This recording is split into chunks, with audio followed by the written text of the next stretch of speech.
दोस्तों आज इन्वेस्टमेंट शुरू करना चाहते हो और ढूंढ रहे हो कि कौन से म्यूचुअल फंड में इन्वेस्ट करना चाहिए, कहाँ पे अच्छी अपॉर्चुनिटी है जहाँ पे रेगुलर बेसिस पे एसआईपी शुरू कर सकते हो, तो ये फ़ंड आपके लिए है। इस फंड की डिटेल जानकारी देना चाहूँगा। डीएसपी म्यूचुअल फंड लेके आया आपके लिए Nifty bank index mutual fund, जहाँ पे बैंकिंग सेक्टर में आप पैसा लगाने वाले हो।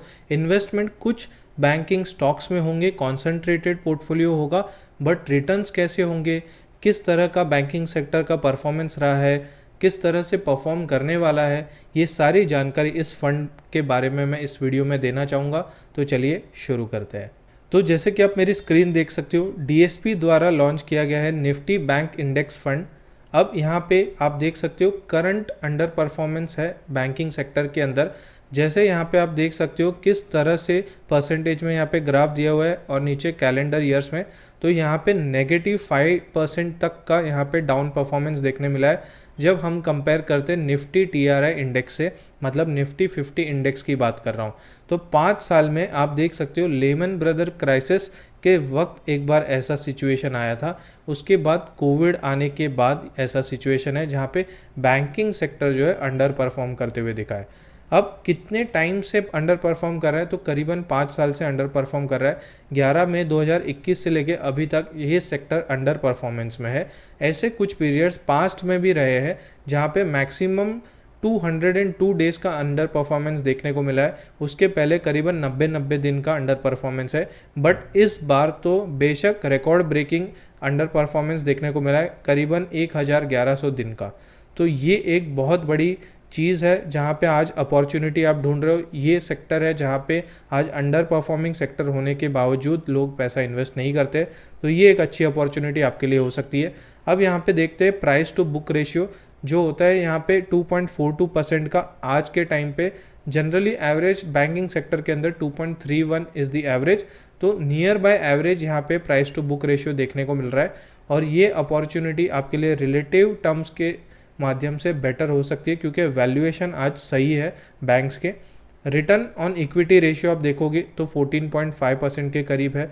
यहाँ पे रिटर्न ऑन एसेट्स देखोगे तो 1.4% के करीब है, जो कि बढ़ते हुए दिखा है लास्ट 3-4 सालों में। दोनों ही एसेट क्वालिटीज़, इक्विटी और एसेट के रिटर्न्स बढ़िया रहे। अगर ग्रोथ की बात करें तो क्रेडिट और डिपॉजिट ग्रोथ दोनों यहाँ पे लास्ट 3-4 सालों में ग्रो होते हुए दिखे। वही कैपिटल एडिक्वेसी रेशियो की बात करें तो करीबन 15 से 18% के बीच में है।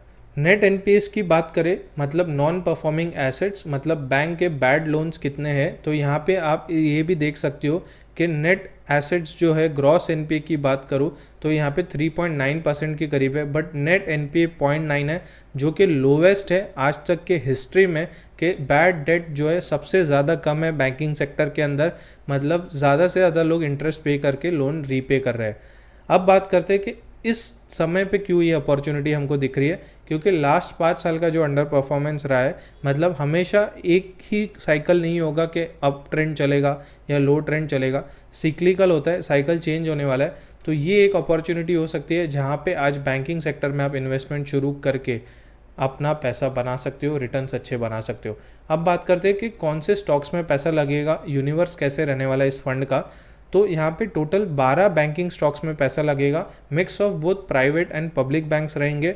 अगर सिंगल स्टॉक एक्सपोजर की बात करूँ तो 33% एक स्टॉक में होल्डिंग हो सकती है। मैक्सिमम एक्सपोजर 3 स्टॉक की मिला के 62% भी हो सकती है। और रीबैलेंसिंग जो होगा ये फंड का, ये हाफ ईयरली बेसिस पे होगा।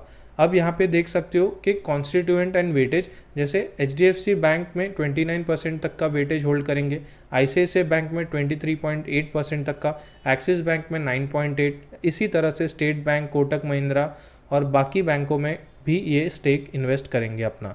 अब यहाँ पे आप देख सकते हो लॉन्ग टर्म ट्रैक रिकॉर्ड। अगर इस तरीके का फंड अगर सन 2000 में होता और हमने तभी इन्वेस्टमेंट शुरू किया होता तो किस तरह के रिटर्न होते, तो यहाँ पे आप कैगर देख सकते हो, मतलब कंपाउंडेड जो रिटर्न है यहाँ पे आप देख सकते हो। अगर निफ्टी 50 ने 13.4% का रिटर्न दिया है, तो बैंकिंग इंडेक्स में केवल अगर आपने इन्वेस्ट किया होता तो 18.9% तक का रिटर्न देखने को मिल जाता, जो होता है 67x। तो ये एक बहुत बड़ा वैल्यू है जो आप यहाँ पे एसेट बिल्ड कर सकते हो इस तरह के सेक्टोरियल फंड्स में इन्वेस्ट करके। बेसिकली वो इंडेक्स फंड की तरह ही वर्क करते हैं, बट सिर्फ बैंकिंग सेक्टर में यहाँ पे आपका पैसा लगता है। अब कंसिस्टेंट पास्ट परफॉर्मेंस देखते हैं, रोलिंग रिटर्न्स देखते हैं।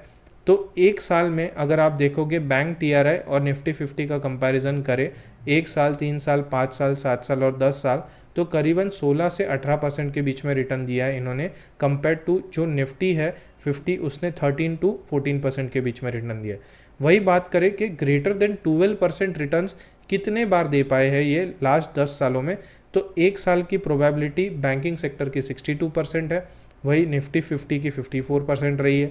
3 साल की प्रोबेबिलिटी 71% है, वही यहाँ पे निफ्टी की बात करें तो फिर वो 58% रही है। 5 साल अगर आप होल्ड कर रहे हो तो आपकी प्रोबेबिलिटी ऑलमोस्ट 75% हो जाती है, कंपेयर टू निफ्टी 50 में अगर होल्डिंग करते हो तो 66% है। और 7 साल का होल्डिंग पीरियड अगर आपका रहता है तो 87% प्रोबेबिलिटी है कि 12% से ज़्यादा रिटर्न बनेंगे। इसी तरह से आप 10 साल का अगर वेटिंग पीरियड देखोगे तो 90% से ज़्यादा प्रोबेबिलिटी है कि आप 12% से ग्रेटर ही रिटर्न्स बनाओगे। तो ये हो गया पास्ट परफॉर्मेंस।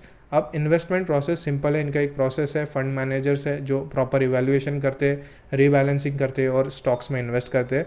अब अगर आपको इन्वेस्ट करना है तो आप SIP शुरू करते हैं केवल 100 रुपये से इस फंड के अंदर, और मैक्सिमम आपके ऊपर है आप कितना इन्वेस्ट करना चाहते हो। इसी तरह से फंड में इन्वेस्ट अगर करना है तो लिंक मैंने डिस्क्रिप्शन में दिया है, आप वहाँ पे जाके इस फंड को सर्च करके शुरू कर सकते हो अपना इन्वेस्टमेंट। कॉन्सेंट्रेटेड रिस्क है ये, क्योंकि 12 स्टॉक्स में पैसा लगने वाला है, तो पेशेंस तो रखना पड़ेगा जब भी इस तरह के इन्वेस्टमेंट्स करते हो। वॉलेटिलिटी थोड़ी हाई होती है क्योंकि 12 स्टॉक में ही पैसा लग रहा है, डाइवर्सिफिकेशन ज़्यादा नहीं है, और अगर अंडर परफॉर्मेंस कर रहा है ये फंड, टाइम लगेगा आने के लिए वापस ऊपर, तब आप यहाँ पे जो अपना इन्वेस्टमेंट बढ़ा सकते हो। आशा करता हूँ ये वीडियो आपके लिए काफ़ी हेल्पफुल रहा होगा। मिलेंगे नेक्स्ट वीडियो में। अब till take care, bye bye for now.